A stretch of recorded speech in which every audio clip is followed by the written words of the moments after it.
یہ خاص کر خواتین کی تو نماز پتہ نہیں ہم کتنی ان کے اوپر توجہ دیتے ہیں یا نہیں،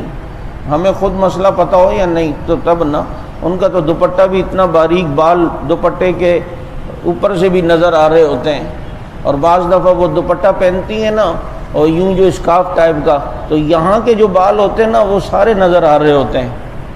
یا اگر یہاں سے تو کر لیے لیکن پیچھے جو بال ہوتے ہیں انٹی کے وہ باہر لٹک رہے ہوتے ہیں، وہ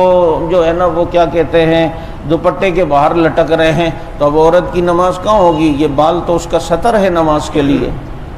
یا بعض دفعہ نماز عورتیں پڑھ رہی ہوتی ہیں، ان کی آستینیں چھوٹی ہوتی ہیں، اللہ اکبر کر کے پڑھنے میں لگی ہوئی ہیں، اب یہ آستین نظر آ رہی ہے۔ یہ کلائی کے بعد علماء نے لکھا ہے کہ یہ 3 انگلی، یہ اتنا حصہ، یہ 3 انگلی